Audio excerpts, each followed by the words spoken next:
Hi there, Michael here. In today's video, I would like to go back to the very basics of immersive audio production and answer one simple question I get very often.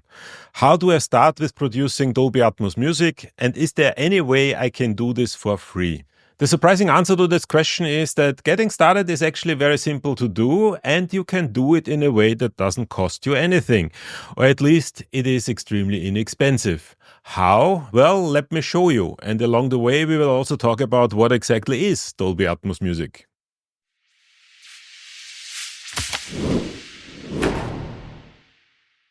So the first thing that we need is a digital audio workstation. Now technically any digital audio workstation that can handle VST3 plugins would actually work. However, it is beneficial to have one that can handle multi-channel tracks. So what we're going to use today is Reaper.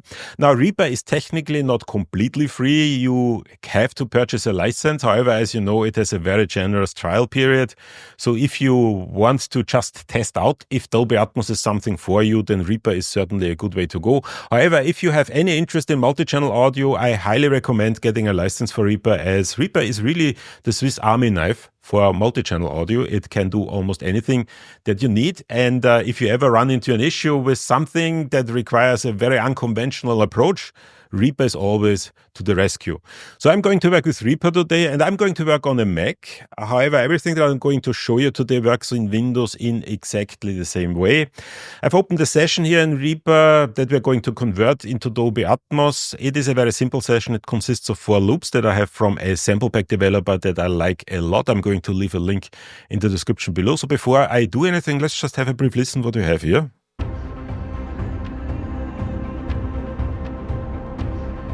Now this is more of an ambient cinematic kind of piece. We have a percussion loop here. Then we have a low drone, so a bass drone. Very eerie. Then we have a high drone here. And we're going to move them around in three-dimensional space a little. And then we have some vocals, just to give it a little bit of variation here.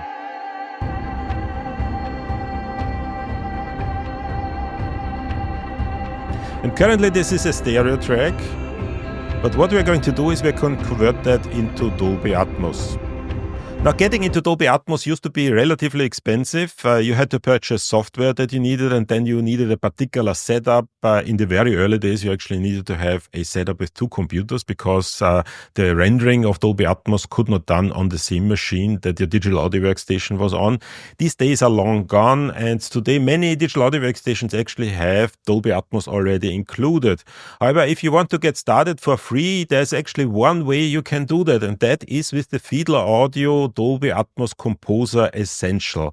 That is a scaled down version of the Dolby Atmos Composer from Fiedler Audio, and the really cool thing about this one is that it is completely free. So you can go to the Fiedler Audio website, download the Fiedler Audio Dolby Atmos Composer Essential, install it on your system, and you're ready to go. Nothing to pay, nothing to do, nothing to license. Everything is ready to go, and this is what we're going to use in our little track.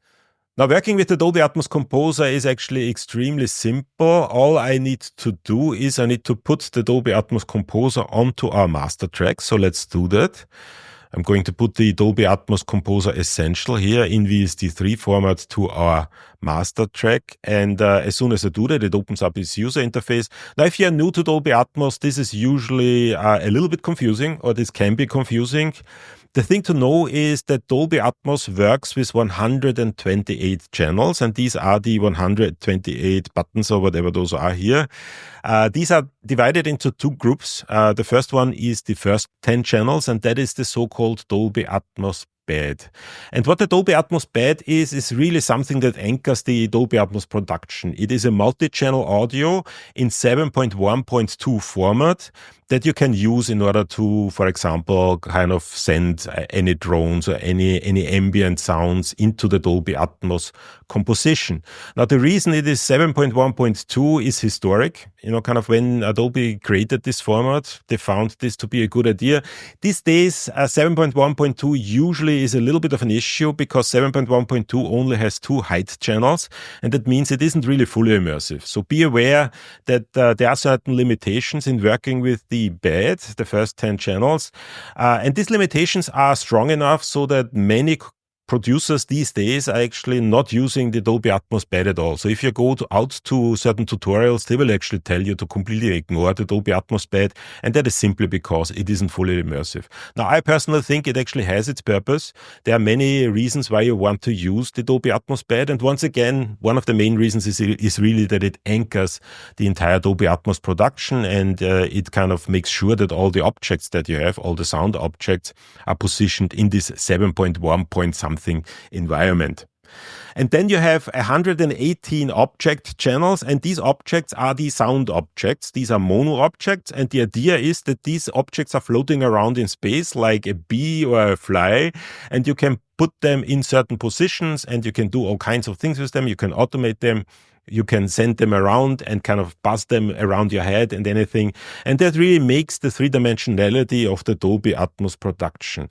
And what you need to do is now you just need to send the audio from the tracks that you have into the Dolby Atmos Composer, either into the Dolby Atmos bed or in one of the Dolby Atmos object channels.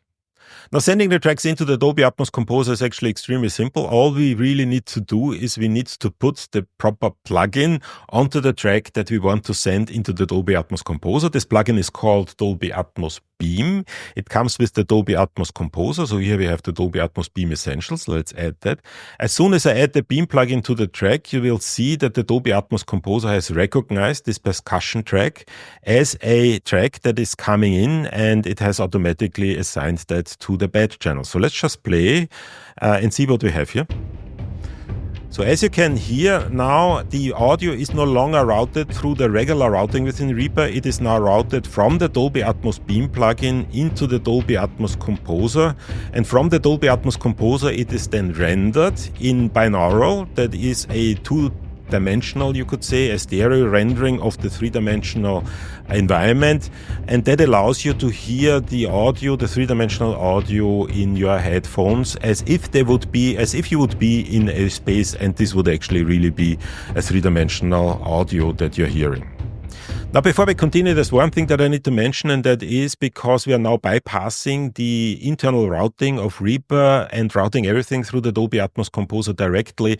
There are certain settings within Reaper that are recommended to be disabled because these settings are trying to optimize the way Reaper is processing audio, and because we're not really using the internal routing system, these can interfere with the Dolby Atmos Composer. In particular, what we need to do is we need to go into the settings of Reaper, and under the buffer settings, we need to disable the anticipative effects processing. That will actually, or that has the potential to interfere with the Dolby Atmos Composer. So disable that.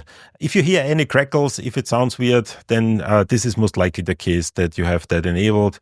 So disable that and you should be perfectly fine. So let's play around with our audio a little. And the first thing that I'm going to do is I'm going to actually move our percussive track a little bit around in three-dimensional space. We now have 3D audio, so let's just play that again. And in the Beam plugin, we can select what we want to do with those individual tracks. So we can, for example, select the left channel and then move that around, the azimuth, the elevation. We can get it closer, further apart. We can add spread. That would actually increase the size of the object or the size of the audio. We can change the volume. We can do that here with these knobs, or we can also do that in the interface. And for the interface here, we have a couple of different options on how this interface will actually react to the mouse input. But let's just kind of, let me reset that to stereo. Because what I want to do is I want to just really move that around a little. So let's just select all, and let's just change the elevation and move that up a little. And maybe increase the spread.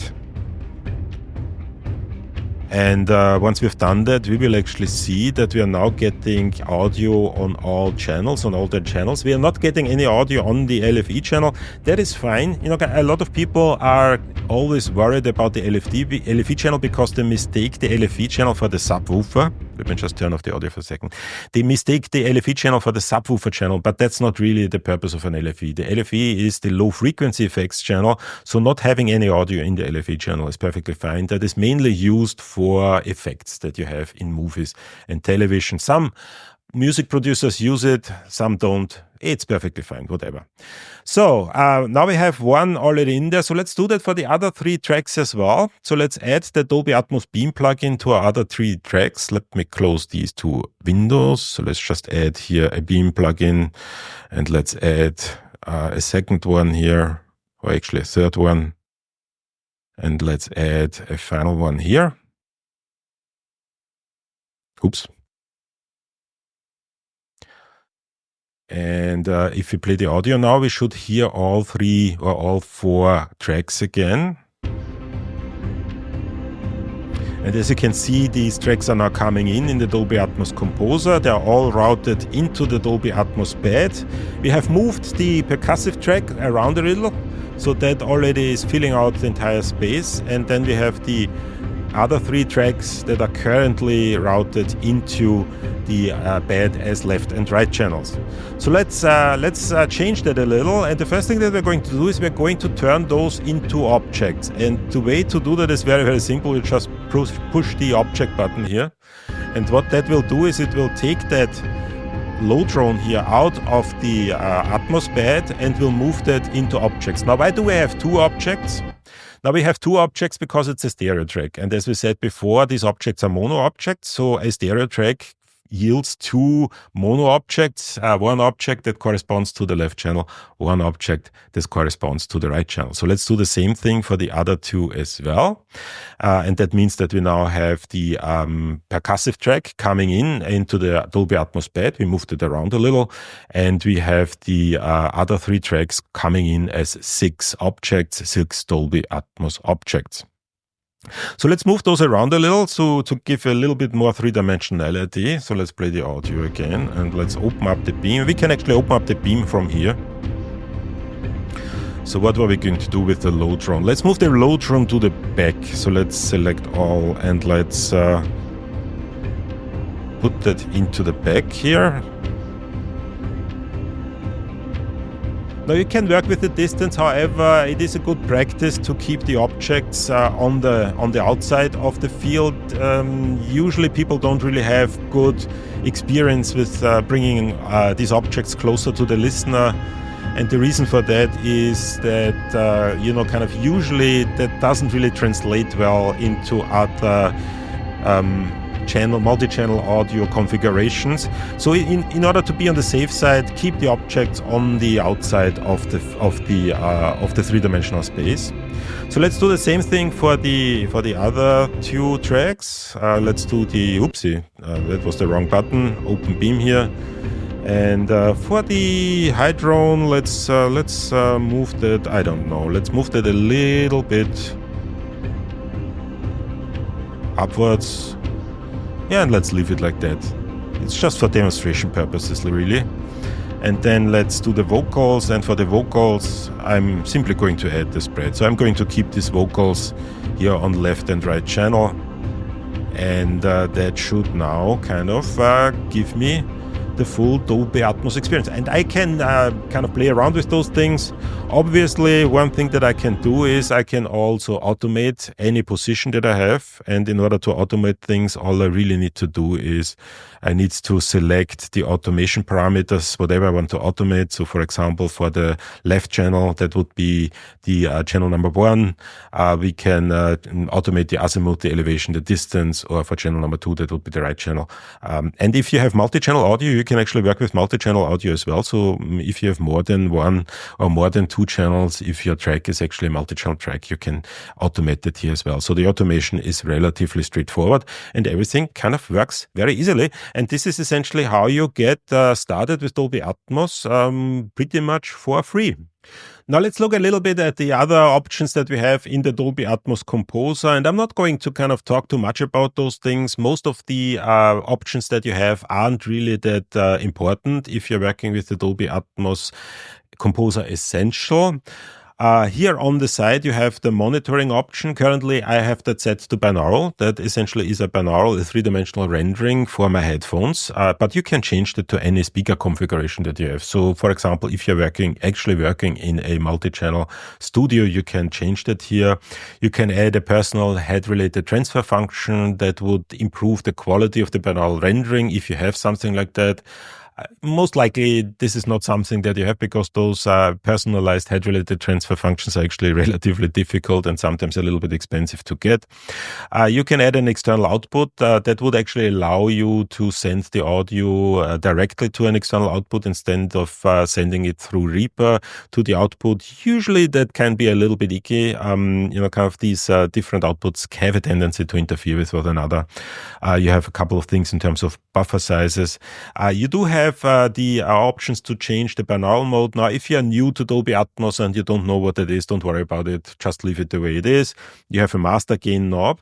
And then, most importantly, what we have here is we have the options to set the export. And that's actually the next thing that we're going to do, because we not only want to produce in Dolby Atmos, we actually also want to save that, export that, so that we can, for example, upload that to a distribution service that requires us to upload a Dolby Atmos master file.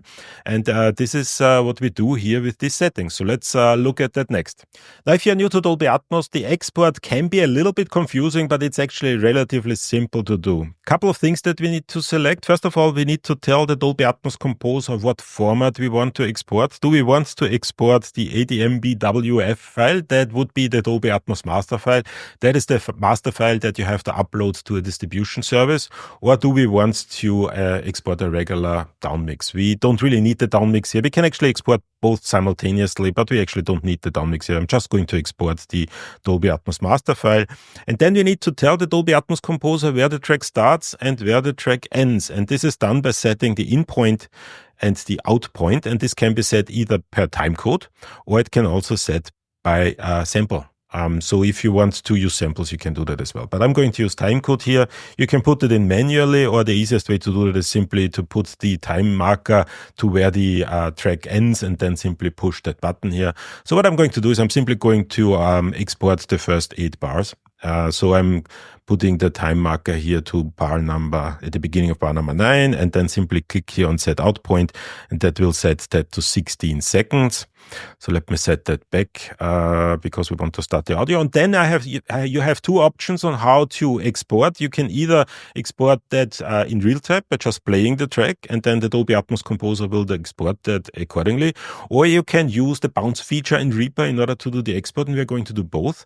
Let me first just kind of play the audio, and for that I'm probably going to disable the loop rendering here. So I've set that to 0. So what's going to happen is, as soon as I play the track, when the track, or when the marker kind of hits the in point, it's going to start recording, and when it hits the out point, it's going to stop recording, and then it's going to tell us where everything is.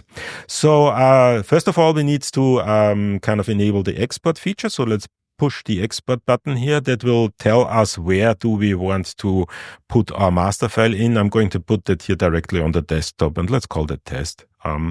So let's press set, and now it says that it is ready, and it's ready to record. So let's do that. And all I need to do is I need to push the play button.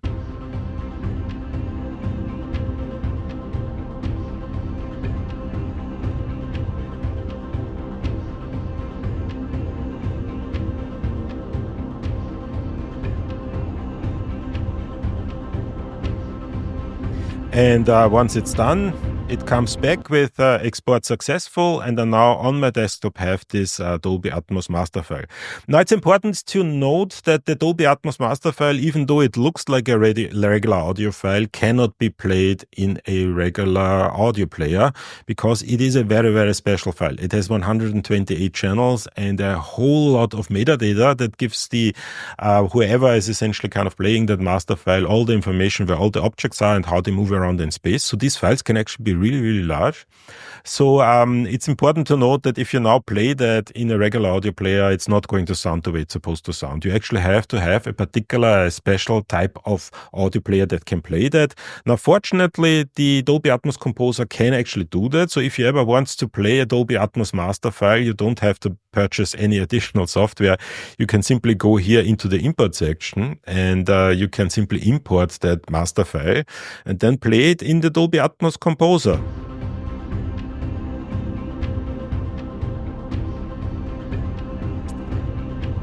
And that's actually a really, really nice feature because, I had a lot of discussions with people who started out in Dolby Atmos, and they usually get confused with what do I do with the Dolby Atmos master file now? I cannot play that anywhere.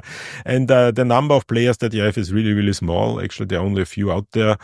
So it's really difficult to test if everything is okay. And the fact that the Dolby Atmos Composer Essential, so the free version, allows you to do that is really substantial. So let's unload that and let's go back and let's do the same export now with the bounce feature in Reaper, because there's one thing that we need to take care of before that actually works correctly. So in order to use the bounce feature, the first thing we need to do is very similar. We also need to set the in point and the out point. We need to tell the system what exactly we want. Do we need the master file or do we want to have the downmix? And then we push the export button.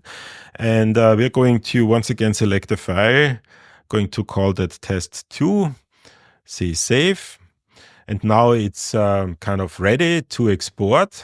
So I now go into Reaper, into the export or render settings. And the important thing here is to note is that the output sample rate, because Dolby Atmos is limited to certain sample rates, it has to be either 48 kilohertz or 96 kilohertz. The Dolby Atmos renderer or the Dolby Atmos Composer Essential can only work with 48 kilohertz. So we need to put the sample rate to 48 kilohertz. Otherwise, it will not work. And then we can simply... it doesn't really matter where we bounce that track to, because that is actually not what we're going to use. We're actually going to use whatever the Dolby Atmos Composer is producing. So let's just render that. And what that will do, I already did that before, so that's fine. And what it will do is we'll export that, and it once came back with export successful, and now I have the test2 here. This is the Dolby Atmos master file. The file that Reaper produced is something that I can scrap. I don't really need that. I only need the file that the Dolby Atmos Composer created. And that works really, really well. Once again, important that you set the sample rate to 48 kilohertz. If you leave it at anything else, it's not going to work, and it's going to come back with an error. Now, there's one final thing that I want to talk about, and that is the fact that currently we have everything rendered, or we hear everything binaurally, and that essentially means that we have a downmix in our headphones that gives us some sort of three-dimensional impression, but it's not really accurate, so we don't really know exactly where the objects really are, or we don't really hear them exactly where they're supposed to be.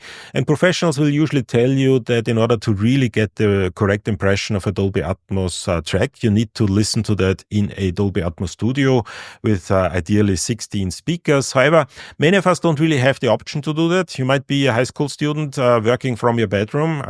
You definitely don't have the option to put usually you don't have the option to put 16 speakers into your bedroom and do the acoustic treatment accordingly. So one way to get around that is with the use of head tracking. And head tracking essentially means that you put a tracker on your headphones that track the position of your head, so that the impression that you're getting in your headphones is always accurate to the position of your head. So that if you have, for example, a sound object in the back, and if you move your head to the back, you can actually hear it from the back. If you're a gamer, for example, this is something that a lot of gamers have done in the past. If they want to be particularly kind of accurate with their targeting and everything. But for here, essentially, we can use the same technology. We can use head tracking technology. Now, there are a couple of options out there, and the one that I always recommend is the Subwoofer head tracker. And the reason for that is simply because it is relatively inexpensive and easy to set up, and it contains everything that we need. So let me just show you how we set up the Subwoofer head tracker here in our little Dolby Atmos track.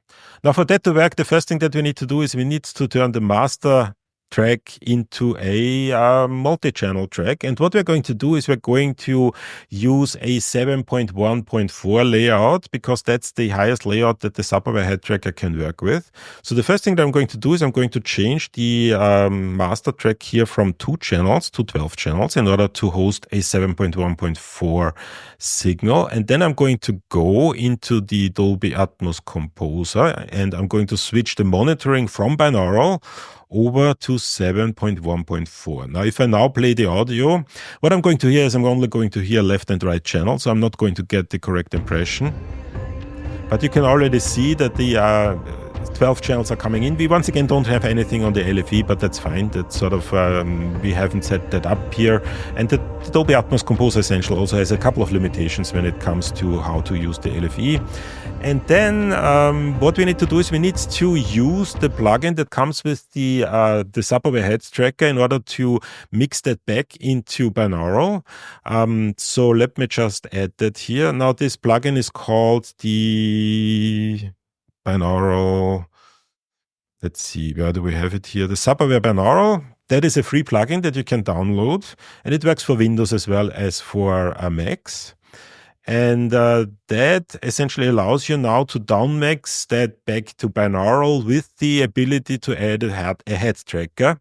So the first thing I'm going to do is I'm simply going to set that here to 7.1.4 so that you get the correct downmix. And let me just open up the composer again, and then let's play the audio. It should now, once again, we should now hear the entire audio. This time rendered through the sub-aware binaural plugin.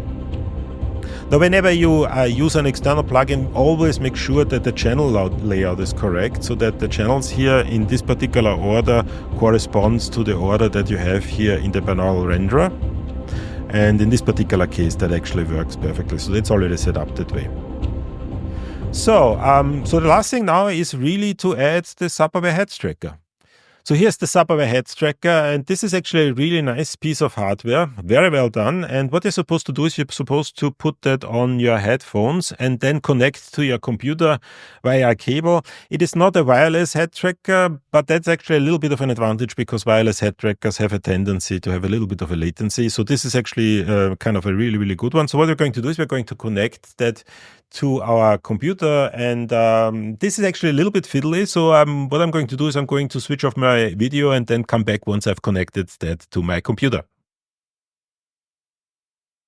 So I've now connected the head tracker to my headphones, and let me just connect that thing to my computer. And as soon as you connect it, you will see in the sub-aware binaural plugin that the head tracker is going to show up. So let's just connect it. And as you can see, the head tracking functionality is enabled. So essentially, if I double click, I can reset the position. And that now allows me to monitor everything in full 3D. So let's play the audio again. And you're going to hear exactly what I'm hearing. So the impression that you get, so if I move my head, essentially for you, it's going to sound like a panning. Once again, we didn't do anything crazy with our Dolby Atmos track. So the 3-dimensional impression is going to be fairly minimal. But still, we should kind of have some sort of an impression. So let's just play that. So we now hear the audio coming from the right side, coming from the left side. And that is a very inexpensive way for a virtual Atmos studio. Once again, obviously, if you have a real Atmos studio, that is preferable. But, you know, not everybody has the luxury to do that, or the space to do that, or just wants to play around with it. And I think for that particular purpose, a solution like the binaural, sub-aware binaural renderer with the sub-aware head tracker is actually perfectly fine. And if you know how to work with the limitations, you can definitely do professional work with that. It might take you a little bit more to learn how these work and how these translates to the different systems, but it is perfectly capable of producing 3-dimensional audio in a way that you can actually work with in a professional setting. Well, that's everything I wanted to talk about today. As always, if you have any questions, either leave them in the comment section or join our free Discord server. Invite link is in the description as well. There are many helpful people there that can help you with almost any question you might have. At this point, I also want to give a brief shout out to our awesome new channel member, T or Thea. I hope I pronounce you correctly. Thank you so much for your support. This is really greatly appreciated. If you have enjoyed this video, don't forget to subscribe to this channel to stay updated about anything Dolby Atmos or immersive audio in general. And with that being said, I'll see you all in the next video.